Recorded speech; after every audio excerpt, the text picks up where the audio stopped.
Aegon the Conqueror received a letter that made him declare peace with Dawn after years of bitter conflict. But what did it say? Was it a threat or an offer? Let's take a look.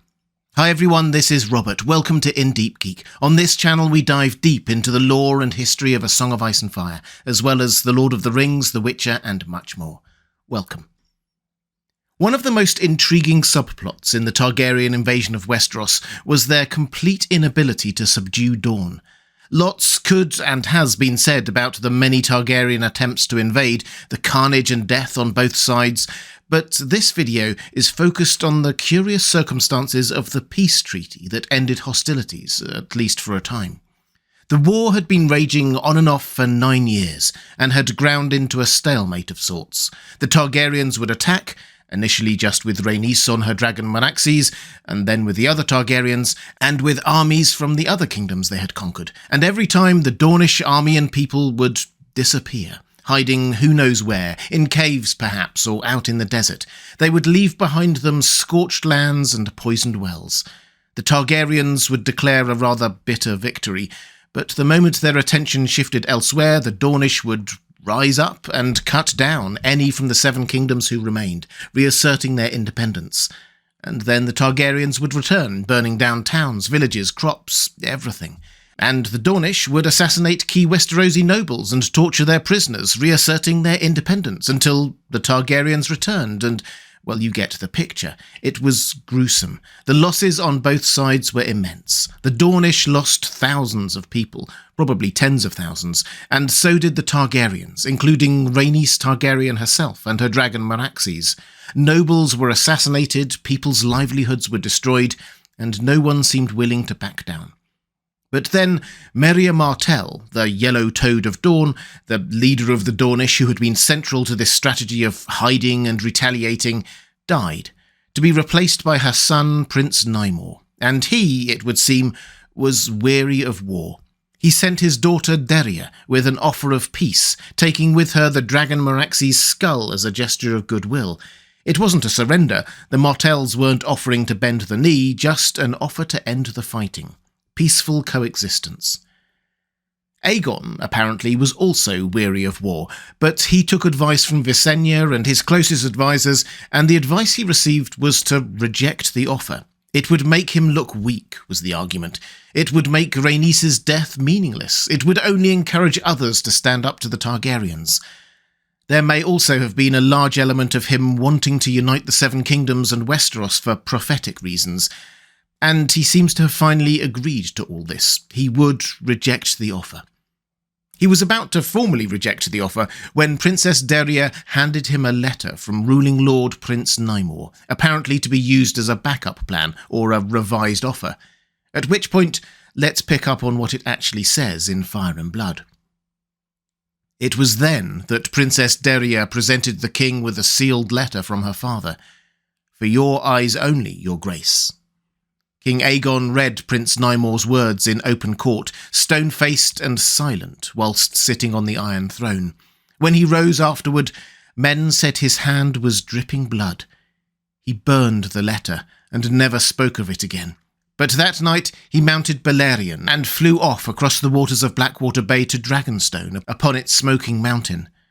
When he returned the next morning, Aegon Targaryen agreed to the terms proposed by Nymor. Soon thereafter, he signed a treaty of eternal peace with Dawn. So, whatever was in that letter changed Aegon's mind. But whatever was in that letter remained a secret, because Aegon told no one. Archmaester Gyldain himself made a few suggestions in Fire and Blood, that it was an impassioned plea for an end to the bloodshed, that it was ensorcelled or contained a threat to hire a faceless man to kill Aegon's son. But none of these really ring true, as we'll see in a moment. So what was in the letter? Well, we do actually have some clues about what was going on, based on Aegon's reaction. Specifically, we know that he seemed angry at what he had read, judging from the blood dripping from his hand. Presumably, he'd been gripping the Iron Throne too tight. He couldn't tell or didn't want to tell anyone what the letter said. He flew almost immediately to Dragonstone, presumably to see or do something. Then he flew back, presumably having seen or done whatever he needed to do, and immediately changed his mind and agreed to peace, against the advice of his sister and advisers. And after all this, he kept up apparently good relations with the Martells, visiting Sunspear a decade later to celebrate 10 years of friendship between the Seven Kingdoms and Dawn. So whatever he read in the letter made him angry, but apparently not at the Martells, or Nymor Martell, personally. It also prompted him to go to Dragonstone, and it would appear whatever he saw or did there changed his mind. Remember, it wasn't just the letter that made him change his mind. He only changed his mind once he had returned from Dragonstone. This, in my view, immediately rules out pretty much all of Gyldain's suggestions. If it were ensorcelled, then why go to Dragonstone? He would just change his mind straight away. Similarly, if it were just an impassioned plea from one father to another, why go to Dragonstone? And why did Derrier leave it until the last minute to give him the letter? If it were a threat, then why did Nymor place his own daughter in danger like that? He could have had the letter delivered without endangering his daughter. And why would Aegon afterwards treat the Martells as friends rather than enemies who were buying peace with threats? No, I think we can safely say that Gyldain has got it wrong here. True to his usual style, all of the possibilities he offers puts Aegon in quite a good light. Aegon the Dragon, the great conqueror, couldn't possibly have just decided to accept that he could not conquer Dawn. That would go completely against Gyldain's narrative of him as the great founding father of the Targaryen reign in Westeros. No, he must have been tricked by magic to agree to peace, or have been compassionate on his enemies, or cared so deeply about his family that he was willing to give up on his own ambitions. Gyldain's agenda in writing Fire and Blood was clearly to show the Targaryens, and Aegon in particular, in a positive light, and that meant that he couldn't possibly admit the truth that despite trying for 9 years, sending dragons and armies and everything he had against the Dornish, Aegon failed to defeat Dawn. The Martells beat the Targaryens, and Aegon knew it. Because before taking advice from his sister and counsellors, we read that Aegon was weary of war. All men agreed it, apparently. It was his advisers who wanted to carry on, not him. And when he was about to refuse the peace terms, it wasn't because he personally wanted to carry on fighting, but because he was concerned about what his lords in the Stormlands and the Reach would think, or whether it might encourage others to rebel. So actually, we're not looking for something that changed Aegon's own heart about wanting war. He didn't want war anymore. He no longer had that burning desire to avenge Rhaenys's death or conquer all of Westeros. Instead, we're looking for something that firmed up his own resolve for peace, regardless of what others thought or wanted. So, what was in that letter? Well, we have to be upfront and say that we will probably never 100% know for sure.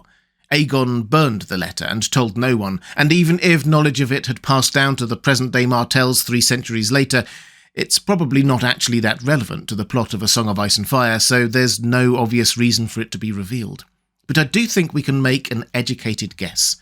Let's go through these facts. First of all, it was just a letter. There were no poisons or threatening body parts or anything like that.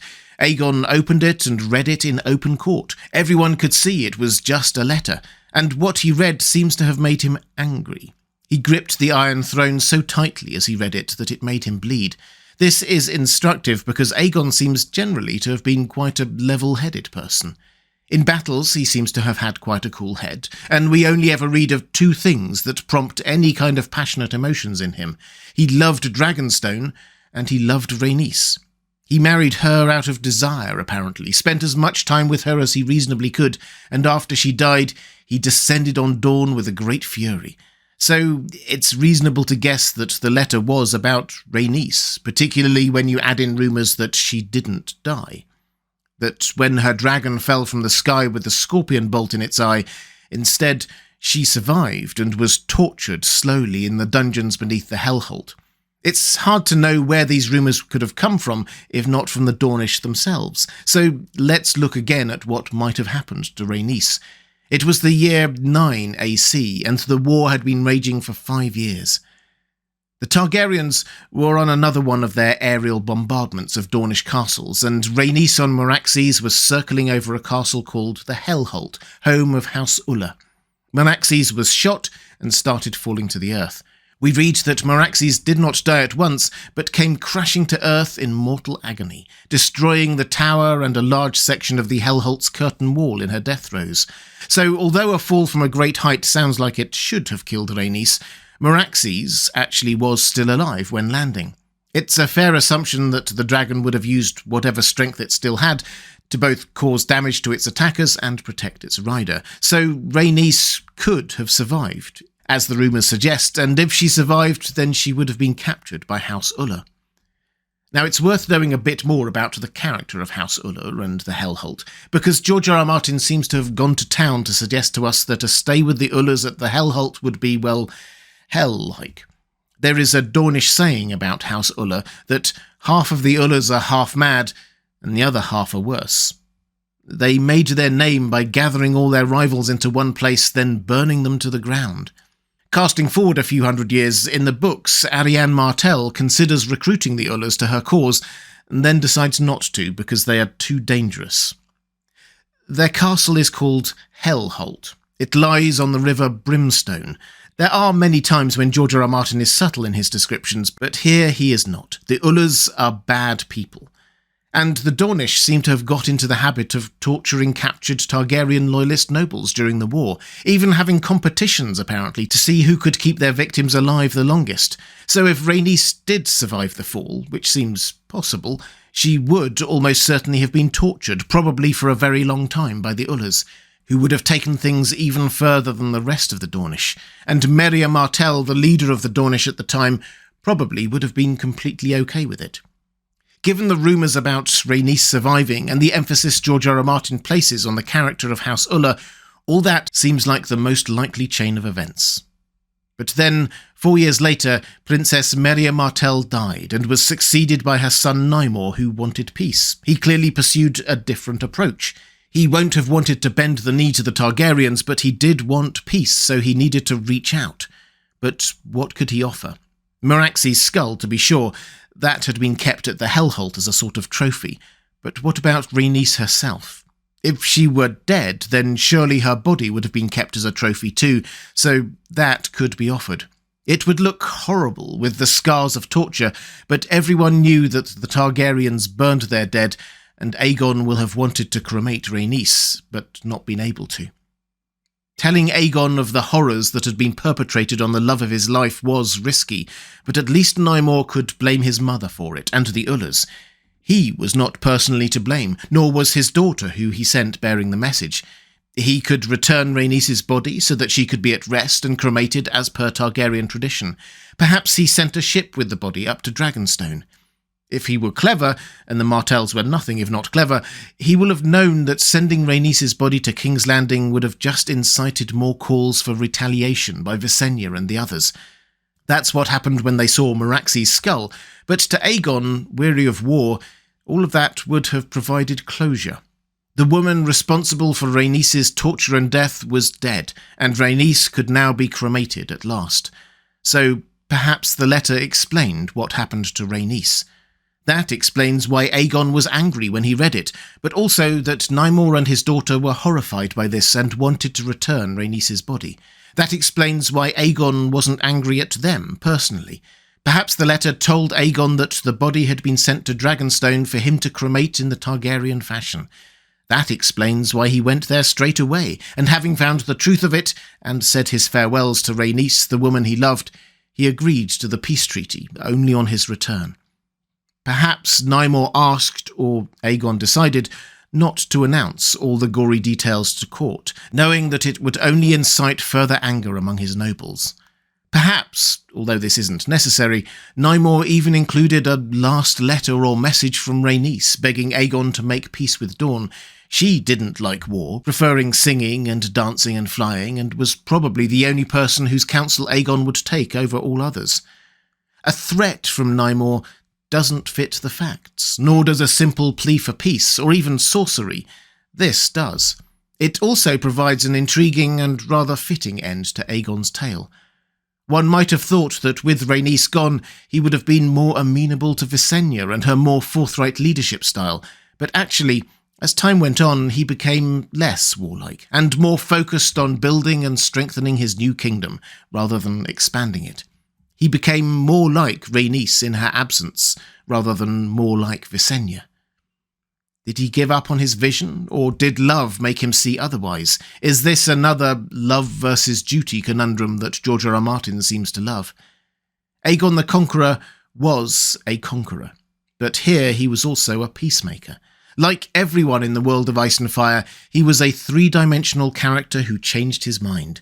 Historians and propagandists may find that harder to present simplistically, but it's who he was. George R. R. Martin's characters aren't just more than black and white, but they also change, as real humans do, as we do when the circumstances around us change. And that's what makes this world seem so real. But what do you think? Do you agree? Let me know in the comments below, or pop into one of my live streams every Thursday over on IDG Live. There's a link to that appearing here sometime soon. That's all for this time. If you'd like more videos about Targaryen history or the world of Ice and Fire, there's a link appearing now on the left of your screen. Or to support this channel, thank you. There's a link to my Patreon page appearing now on the right of your screen. Thanks for watching. That's all for this time, and I'll see you again soon.